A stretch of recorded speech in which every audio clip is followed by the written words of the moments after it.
Muy buenos días, amados hermanos. Buenos días a nuestros amigos también que nos visitan por primera vez. Bienvenidos. Que la gracia del Señor esté con ustedes, que Dios les guarde. Bienvenidos a cada uno de ustedes, de verdad. Un saludo cariñoso, aún también a los que nos ven por el internet.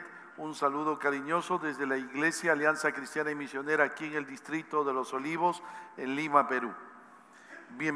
Bienvenidos a todos, muchas bendiciones y nos vamos de lleno al tema. Amén. Hoy estamos haciendo un resumen y el último de los temas, la glorificación de los 5 elementos de la obra redentora de nuestro Dios. Oremos a Dios, cerremos nuestros ojos, vamos a orar a nuestro Dios. Padre, pedimos tu asistencia ahora al compartir el mensaje de tu palabra. Permítenos recordar todo lo que hemos aprendido en estos domingos. Ayúdanos, Dios. Pedimos tu asistencia, la asistencia de tu Espíritu Santo.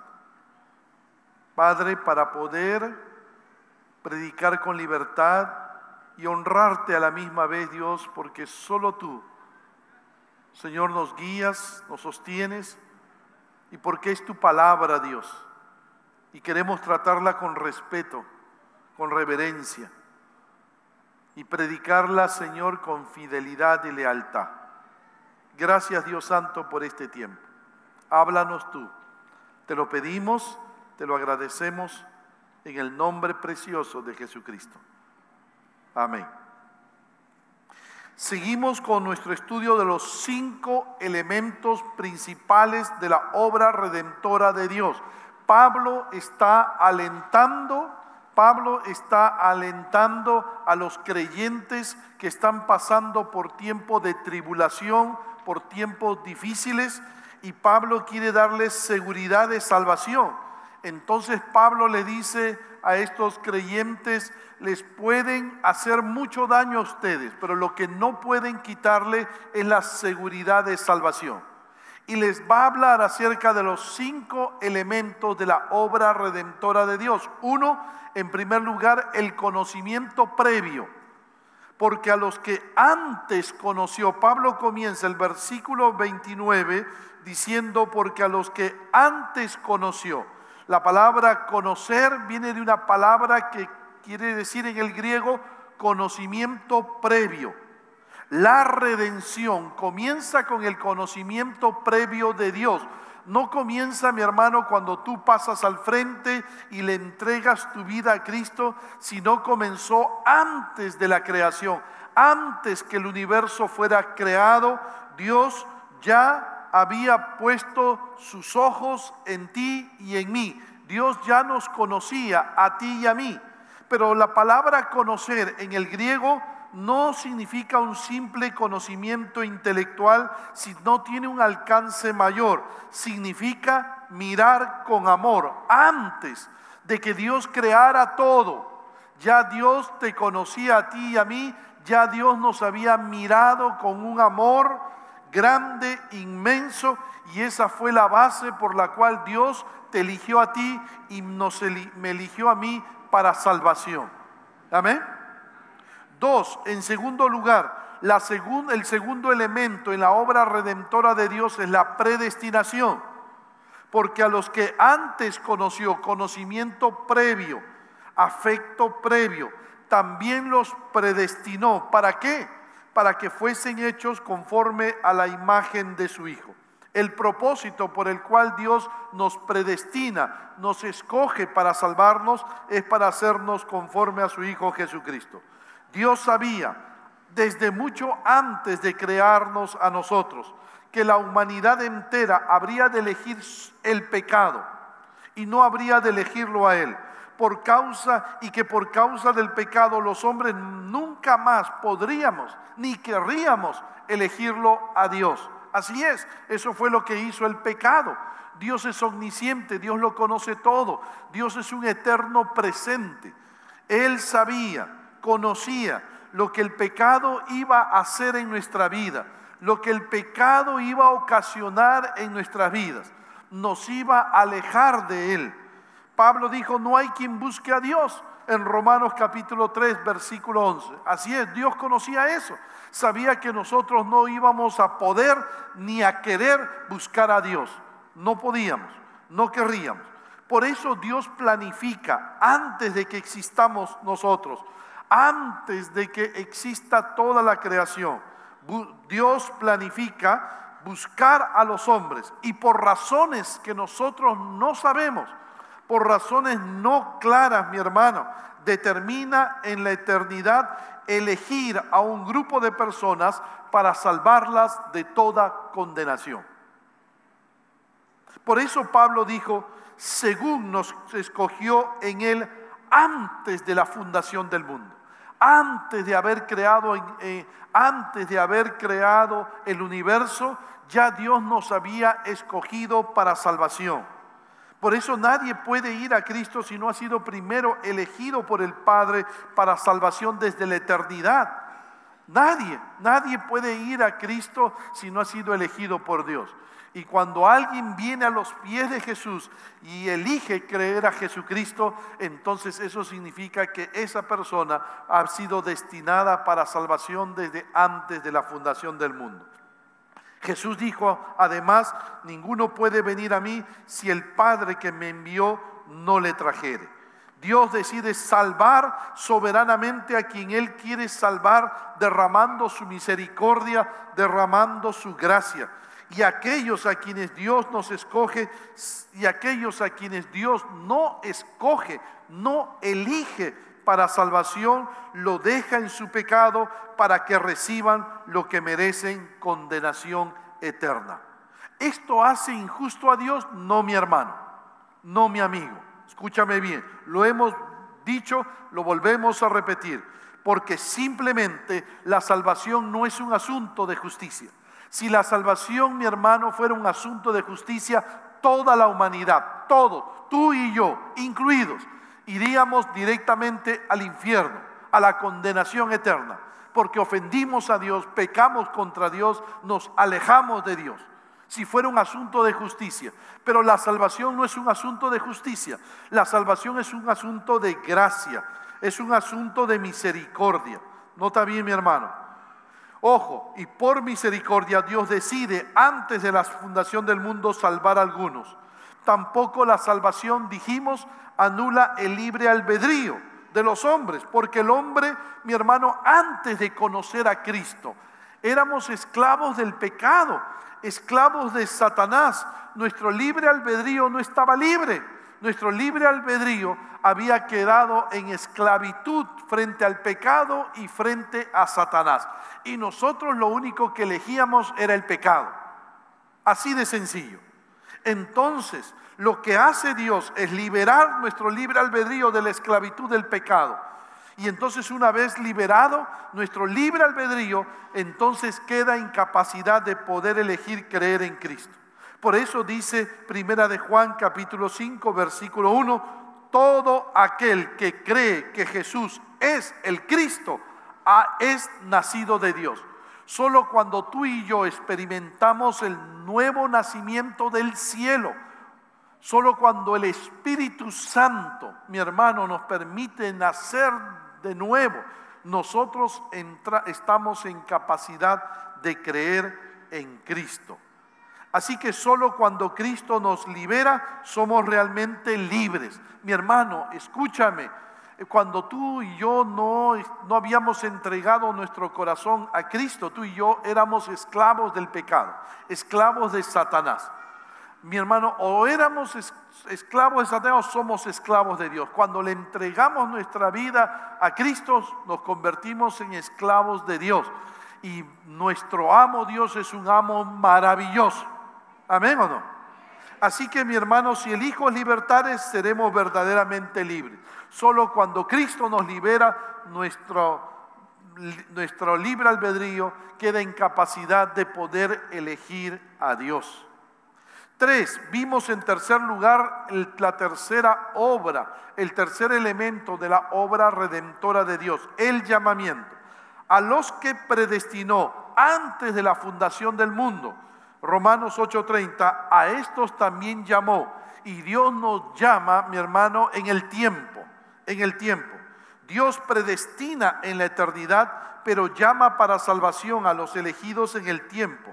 El llamamiento es esa obra divina por la cual Dios invita a todos los elegidos a venir a Cristo y efectivamente logra que los elegidos vengan a Él.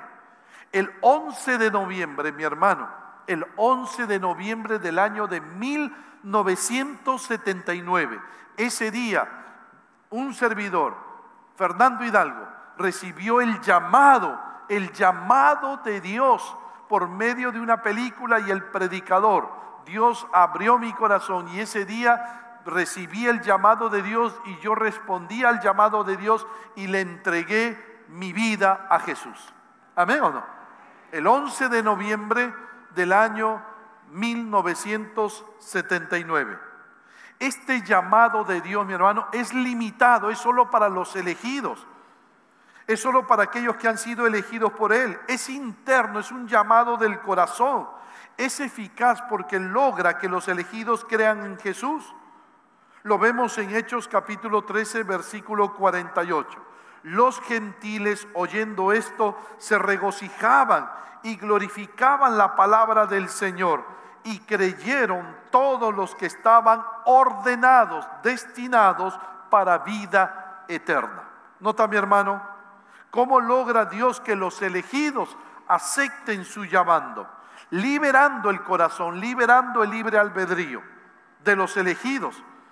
Ojo, para que los libra de la esclavitud del pecado, y una vez libre, los elegidos, las personas quedan en capacidad de escuchar el evangelio. Como Lidia en Filipos, y el Señor abrió el corazón de ella para que estuviera atenta a lo que Pablo decía, Hechos 16, 14. Dios abre el corazón de las personas. Dios abrió mi corazón y pude estar atento al mensaje de salvación y pude decir: yo quiero creer en Jesús, quiero entregarle mi vida a Jesucristo. Sin la intervención divina, abriendo el corazón de las personas, nadie vendría a Cristo. Este llamamiento interno del corazón se diferencia del llamamiento general. El llamamiento general es el que hacemos nosotros cuando predicamos el evangelio a todas las naciones. Por ejemplo, hoy yo hago un llamamiento general y el llamamiento general puede ser resistido, puede ser rechazado, ¿no es cierto? Ese llamamiento que es fruto como consecuencia de la gran comisión, por tanto, id y haced discípulos a todas las naciones. Ahora, ¿por qué ese llamamiento general no es eficaz? Porque lo podemos resistir. Esteban le dijo a los judíos que rechazaron su mensaje. Allí en el libro de los Hechos, capítulo 7, versículo 51. Duros de cerviz e incircuncisos de corazón y de oídos, vosotros resistís siempre al Espíritu Santo. ¿Por qué los hombres pueden resistirlo? Porque los hombres aman más las tinieblas que la luz. Lo dijo el apóstol Juan. La luz vino al mundo en Juan 3:19 y los hombres amaron más las tinieblas que la luz.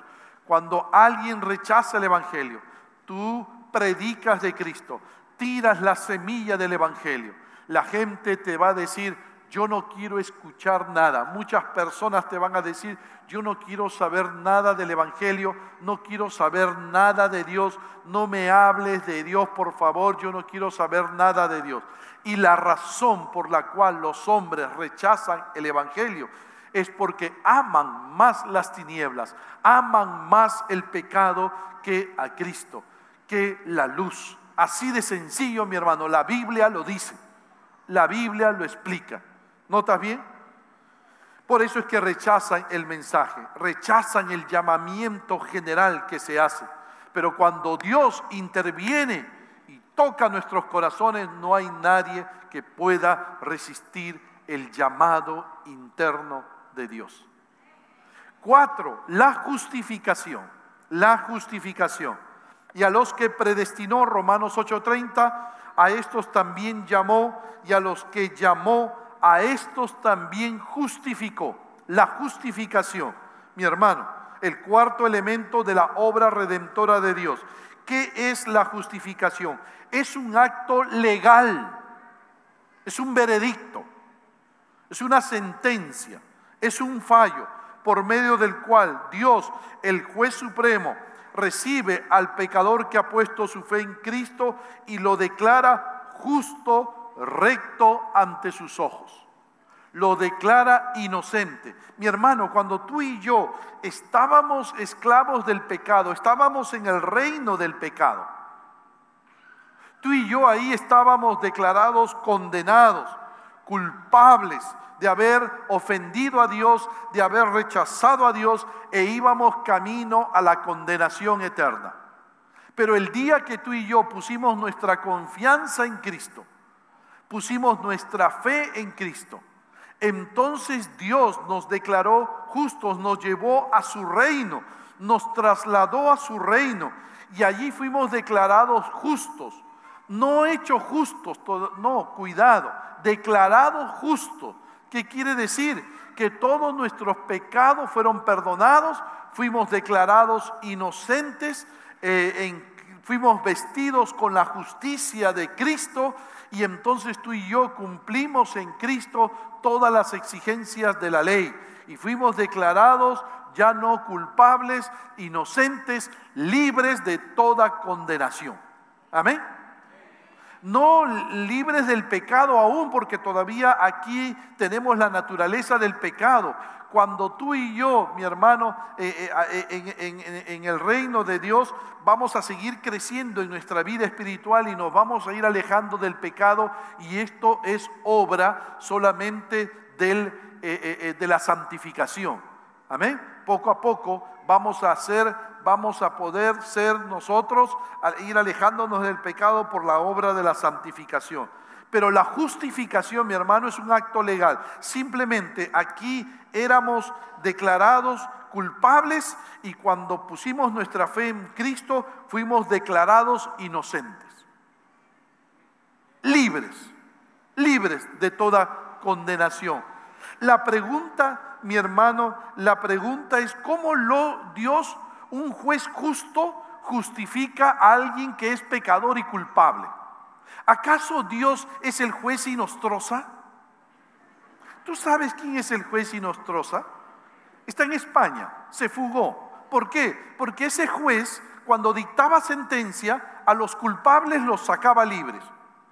Iba alguien que era culpable de haber violentado a una mujer y lo declaraba libre. ¿Cómo hacía eso? Dios no es así.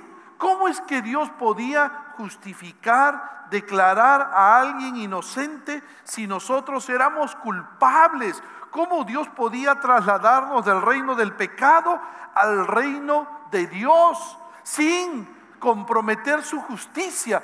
Dios es un Dios justo, mi hermano. Justo eres, oh Jehová, y recto tus juicios, dice el Salmo 119. Y nosotros éramos culpables, pecadores. Romanos 3:23, por cuanto todos pecaron y están destituidos de la gloria de Dios. Éramos culpables. Merecíamos la condenación eterna, porque la paga del pecado es muerte. ¿Cómo Dios, un Dios justo, podía declararnos libres, inocentes, si nosotros éramos culpables? ¿Cómo Dios pudo hacer eso sin comprometer su justicia? Sin comprometer su justicia, si nosotros teníamos que pagar por nuestro pecado. ¿Cómo lo hizo Dios? ¿Lo hizo porque tú y yo pudimos obedecer la ley de Dios, los mandamientos de Dios? No, porque tú y yo no podíamos obedecer los mandamientos de Dios. No podíamos. La humanidad no puede obedecer los mandamientos de Dios. Basta que tú y yo no obedezcamos un solo mandamiento para hacernos culpables de todos. Cualquiera que guardare toda la ley, Santiago 2:10, pero ofendiera en un punto, se hace culpable de todos. Además, mi hermano, la ley de Dios nunca fue dada para que fuera un medio de salvación. Nunca. La palabra de Dios, la ley de Dios, fue dada para darnos a conocer nuestro pecado. ¿Cómo sabes tú que eres pecador cuando lees la palabra, lees la ley de Dios y te das cuenta de que tú estás transgrediendo, desobedeciendo los mandamientos de Dios? Te das cuenta que eres pecador, que eres culpable, que mereces la condenación eterna. ¿Notas? Ya que por las obras de la ley ningún ser humano, Romanos 3:20, será justificado delante de él, porque por medio de la ley es el conocimiento del pecado. ¿Notas, mi hermano? Así que no es por la obediencia a la ley que Dios nos justifica. Entonces Dios es cuando tú te portas bien, entonces Dios te acepta. Ojo, mi hermano, nuestras obras, dice Isaías, estamos todos infectados por el pecado, Isaías 64:6, y somos impuros. Cuando mostramos nuestros actos de justicia, no son más que trapos sucios. Todo lo bueno que tú y yo podamos hacer, mi hermano, mi amigo, es para Dios, delante de Dios es trapo sucio. ¿Por qué? Porque está infectado por el pecado. Nuestras obras buenas son hechas para glorificarnos a nosotros y no para glorificar a Dios. Así que, ¿cómo Dios entonces, si no es por la obediencia de la ley, si no es por nuestras buenas obras, cómo Dios podía declarar inocente a alguien que era culpable sin comprometer su justicia? ¿Cómo? Por medio de un sustituto. Por medio de un sustituto. Alguien que pagara lo que nosotros debíamos haber pagado. Alguien que fuera a condenación en lugar de nosotros. Alguien que nos sustituya, que nos reemplace.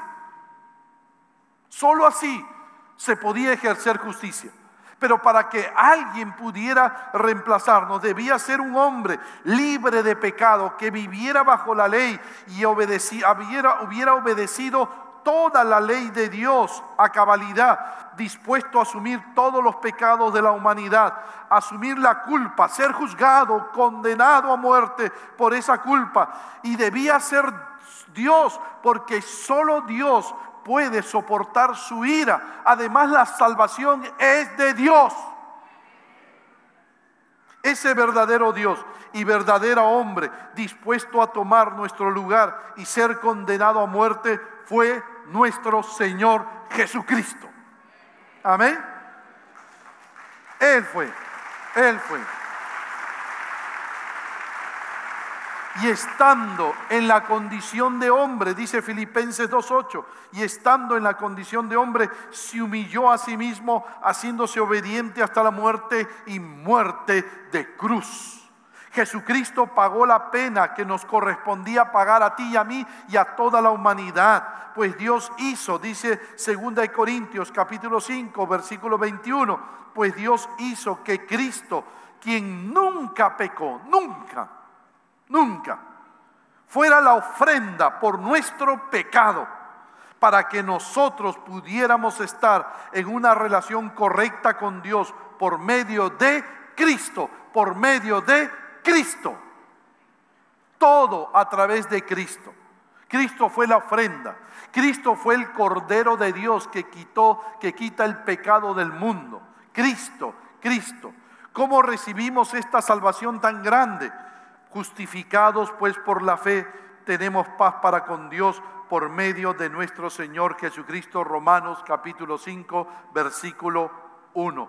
Cuando el pecador, ¿no es cierto?, que Dios ha abierto su corazón, que Dios le ha permitido nacer de nuevo, pone su fe en Cristo, en ese momento es trasladado al reino de Dios y es declarado justo, declarado inocente, declarado que todos sus pecados han sido perdonados.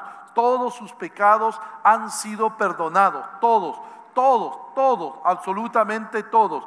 Ya Él en Cristo ha sido vestido con la justicia de Cristo. En Cristo nosotros hemos cumplido todas las exigencias de la ley. Ya no estamos bajo condenación, ya no, los que estamos en el reino de Dios, ya no vamos a ser condenados, ya no.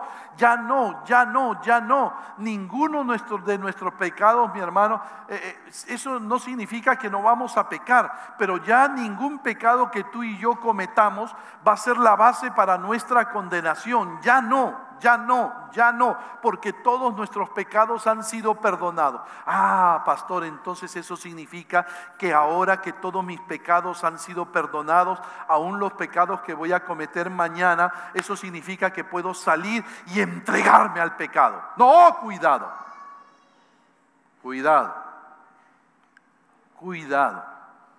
porque Dios al que ama, disciplina, corrige. Si algún creyente quiere ir, bueno, ¿no? Porque ya yo estoy libre, mis pecados han sido perdonados, ya estoy libre de toda condenación, ahora puedo pecar con libertad. Ah, no, porque Dios agarra la correa y le comienza a dar. ¿No es cierto? Así como cuando mis hijas estaban pequeñas y entonces ellas yo las amaba, son mis hijas, nunca van a dejar de ser mis hijas, pero se portaban mal, sacaba la correa y tas. Amén. Eso hace el Señor con aquellos que son sus hijos. Ojo, no lo olvides. Amén. Hay un asiento para mi hermanita linda, ella siempre viene a esta hora y siempre viene y se sienta allá adelantito. Muy bien, amén, ya está. Nota, es libre, ya somos libres. Mi hermano, y otra cosa, si tú sales y dices, me voy a entregar al pecado y voy a practicar el pecado, cuidado, porque ese no sería el pensamiento de un verdadero hijo de Dios. El verdadero hijo de Dios no practica el pecado. Eso significa que nunca te convertiste, pasaste adelante, te puedes haber bautizado, pero no haber nacido de nuevo. Porque aquel que practica el pecado, mi hermano, no ha nacido de nuevo. El creyente verdadero no practica el pecado, el creyente verdadero lucha contra el pecado, batalla contra el pecado, y con la ayuda del Espíritu Santo y la palabra de Dios vence al pecado, mi hermano. Así que cuidado. Pero lo que sí, mi hermano, no vamos a dejar de pecar porque todavía estamos con esa naturaleza de pecado. Pero ya hemos sido declarados, ¿qué cosa? Inocentes, libres. Todos nuestros pecados han sido perdonados gracias a la justificación. ¿Amén o no? Gracias a Cristo, a que Él tomó nuestro lugar y en Cristo nosotros somos salvos. Cuando tú pones tu fe en Cristo, todos nuestros pecados son colocados en los hombros de Cristo y Cristo nos viste con su justicia. Y 5, el último elemento de la obra redentora de Dios, la glorificación. Pablo culmina esta parte diciendo, y a los que justificó, a estos también glorificó. ¿Notas? A quienes el Padre elige, llama y justifica, les tiene reservado la glorificación. Es interesante que cuando Pablo dice a los que justificó, a estos también glorificó, está en pasado, está en auristo en el griego, es una acción pasada, culminada, como si ya hubiera ocurrido, aun cuando la glorificación es futura. Pero Pablo lo señala, lo escribe como si estuviera en pasado. ¿Por qué? Lo que Pablo está haciendo es darnos seguridad, nos está diciendo, creyente, la glorificación va a ser algo real en tu vida, sí o sí. Sí o sí. Todo creyente tiene la esperanza de que algún día va a ser glorificado. Ahora, ¿qué está queriendo decirnos Pablo cuando dice que vamos a ser glorificados? ¿Qué es la glorificación? ¿Qué es la glorificación? El paso final de la obra redentora de Dios. Cuando Cristo vuelva por su iglesia.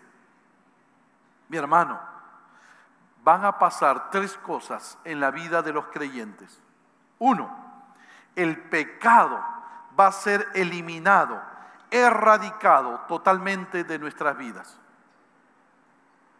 2, recibiremos nuevos cuerpos inmortales, sin corrupción. 3, la muerte será totalmente eliminada de nuestras vidas. la muerte. ¿Notas, mi hermano? Ese día que Cristo vuelva, ese día, tres cosas van a pasar en nuestra vida. Uno, el pecado será eliminado totalmente de nuestras vidas. Dos, recibiremos nuevos cuerpos inmortales y sin corrupción. Tres, la muerte será totalmente eliminada de nuestras vidas. Ya no vamos a morir, no más. Viviremos con Cristo en cielos nuevos y tierra nueva por toda la eternidad. Recuerda esto, mi hermano, mi amigo. Cuando Cristo nos redimió, nos salvó, no solamente redimió el alma, el espíritu, nos redimió como personas completas, y eso incluye la redención del cuerpo. Por consiguiente, la aplicación a nosotros de la obra redentora de Cristo no estará completa sino cuando nuestros cuerpos estén completamente libres de los efectos del pecado y llevados a un estado de perfección para el cual Dios los creó. Este cuerpo tiene que convertirse en un cuerpo perfecto. ¿Notas? Y eso es la obra final de la redención de Dios. De hecho, la redención de nuestros cuerpos ocurrirá únicamente cuando Cristo vuelva y resucitemos con nuevos cuerpos. Pablo dijo que esperamos la redención de nuestro cuerpo en Romanos 8:23. Y más adelante dice, recibimos esa esperanza cuando fuimos salvos, Romanos 8:24. Todos en el momento que fuimos salvos tenemos la esperanza de que algún día en el futuro vamos a tener nuevos cuerpos inmortales, sin corrupción.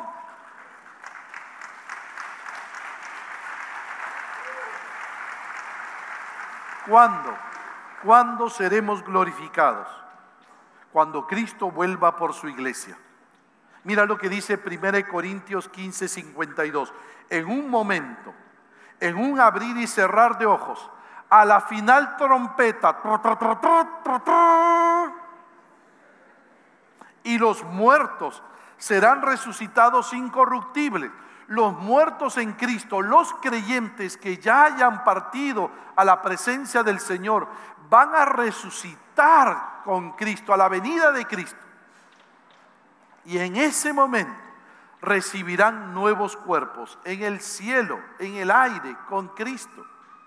Y luego aquellos que nos hayamos quedado, que todavía estemos aquí en la tierra, vamos a ser arrebatados, vamos a desaparecer. Y en el cielo vamos a recibir, vamos a ser transformados y recibiremos nuevos cuerpos en la última trompeta. Pablo dice, porque es necesario que esto corruptible se vista de incorrupción y esto mortal se vista de inmortalidad. Mi hermano, esta es la esperanza que tenemos aquellos que somos hijos de Dios. No la tienen los no creyentes, solo aquellos que somos hijos de Dios. ¿Cómo serán esos cuerpos nuevos, mi hermano? Serán como el de Cristo resucitado. Mira lo que dice Filipenses 3:20 al 21. En cambio nosotros somos ciudadanos del cielo, donde vive el Señor Jesucristo. Tú y yo, todos aquellos que somos creyentes, que tenemos a Cristo en nuestro corazón, ya somos ciudadanos del cielo, ya tenemos nuestro pasaporte del cielo, donde vive el Señor Jesucristo, y esperamos con mucho anhelo que Cristo regrese como nuestro Salvador. Él, Cristo, tomará nuestro débil cuerpo mortal y lo transformará en un cuerpo glorioso, igual al de Él. Nota lo que está diciendo la palabra. Muchos creen por este pasaje de las Escrituras que tú y yo, cuando recibamos nuestros nuevos cuerpos, tendremos un cuerpo como el de Cristo. Y Cristo resucitó a la edad de 33 años. Es decir, tendremos el cuerpo de un joven adulto. Ojo, así va a ser como el de Cristo. Un cuerpo como el de alguien de 33 años. Imagínate, mi hermano, tú que ahora tienes 80 años, tú que ahora tienes 70 años, tú que ahora tienes 60 años, 55 años, y tu cuerpo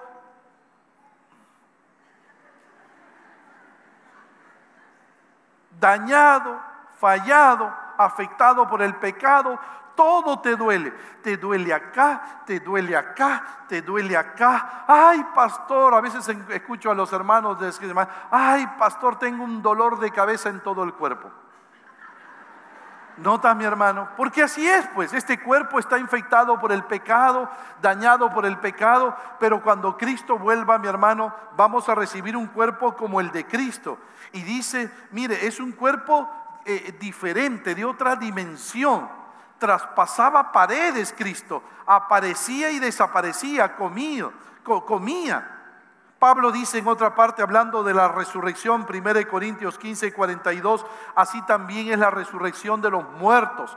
Se siembra en corrupción, resucitará en incorrupción. La palabra incorrupción significa que no se va a gastar, es cuerpo que no se va a envejecer, que no se va a ver, es completamente sano, saludable. Resucitará en gloria, 1 Corintios 15:43, es decir, será altamente bello. Resucitará en poder, dice 1 Corintios 15:43, quiere decir que tendrá pleno poder, completo poder, puede traspasar las paredes y no hacerse daño. Resucitará cuerpo espiritual, 1 Corintios 15:44, es decir, se estará totalmente sujeto a la voluntad del Espíritu Santo y con capacidad de responder a su dirección. ¿Notas, mi hermano? ¿Notas qué hermoso, qué cuerpo diferente vamos a recibir para vivir con Cristo en nuevos cielos y nueva tierra? No esta tierra infectada por el pecado, nueva tierra. El cielo, mi hermano, la nueva tierra donde vamos a vivir será una nueva tierra, diferente a esto. ¿Notas? Nuestro cuerpo seremos como Cristo, pero sabemos que cuando Él se manifieste seremos semejantes a Él. No iguales a Cristo en el sentido de que tú y yo vamos a ser dioses. No vamos a ser dioses. Nuestro carácter, tendremos cuerpos como el de Cristo y nuestro carácter será como el de Cristo, sin pecado, inmortales. ¿Notas, mi hermano? Qué bendición la que esperamos aquellos que tenemos a Cristo en nuestro corazón. ¡Qué esperanza!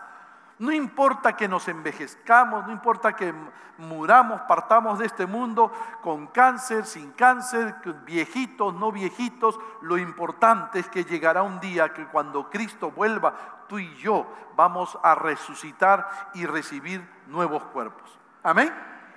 Muy bien, qué lindo.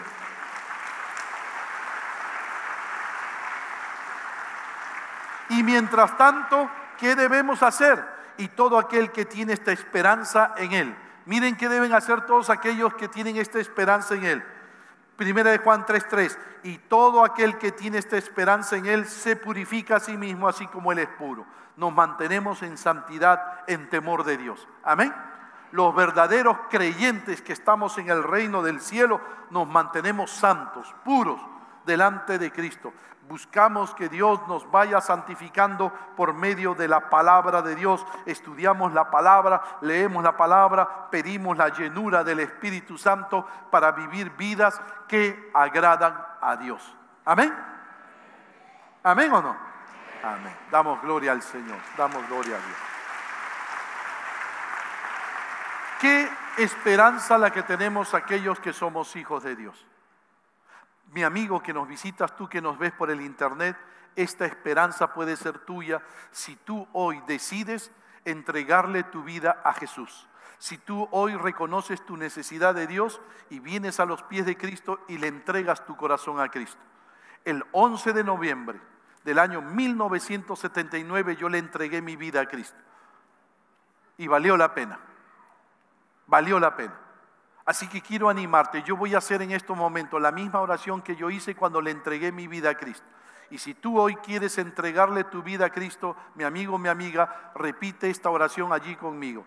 Repite estas palabras allí y entrégale tu corazón a Cristo. Cerremos nuestros ojos y si hay alguien hoy aquí en este auditorio que aún no se ha reconciliado con Dios, pero quiere hacerlo ahora, repita estas palabras allí en su corazón. Haga esta oración conmigo y usted estará recibiendo a Cristo. pero reconozca su necesidad de Dios, arrepiéntase de todos sus pecados y entrégale tu vida a Cristo. Cierra tus ojos, repite esta oración allí en tu corazón si tú quieres hoy reconciliarte con Dios. Señor Jesús, te abro mi corazón.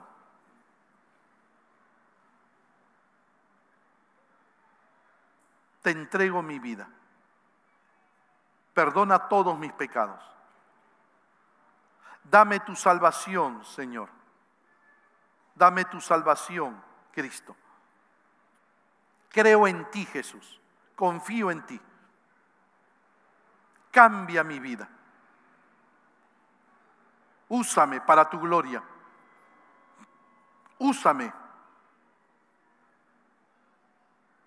para tu obra. Santifícame, Cristo, por el resto de mi vida. Gracias, Jesús. Gracias, Jesús. Ahora soy de Cristo. Gracias, Jesús. Sigamos orando. ¿Hiciste esta oración? ¿Me permites orar por ti? En estos momentos quisiéramos orar por todos aquellos que han hecho esta oración. Allí donde estás, indícamelo levantando tu mano. ¿Habrá alguien que hizo esta oración y le entregó su vida a Cristo hoy? Dios te bendiga. Ponte de pie. ¿Hay alguien más? ¿Hay alguien más que hizo esta oración? No tenga temor. No tenga temor. Allá, Dios le bendiga. Ponte de pie. Gloria a Dios. ¿Hay alguien más? No tengan temor. ¿Hay alguien más que hizo esta oración? Levanten su mano. Permítame orar por ustedes. Gloria a Dios. ¿Hay alguien más? ¿Hay alguien más que le entregó su vida a Cristo? Quizás arriba, quizás acá abajo. ¿Hay alguien más? Gloria a Dios. Ponte de pie, ponte de pie. Gloria a Dios. ¿Hay alguien más? ¿Hay alguien más que hizo esta oración conmigo y le entregó su vida a Cristo? Queremos orar por ustedes. ¿Habrá alguien más? Levante su mano. Indíquemelo, queremos orar por su vida.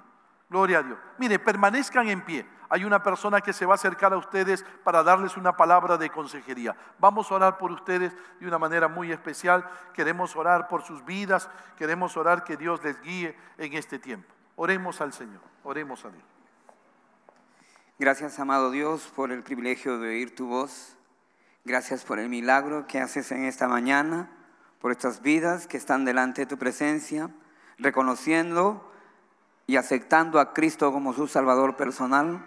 Rogamos que les bendigas y rogamos, como tu palabra lo dice, que el Espíritu Santo venga a morar a su corazón conforme a su fe. Bendícelos, amado Dios, en el nombre de Jesús. Amén. Amén. Que Dios le bendiga. Que Dios le bendiga.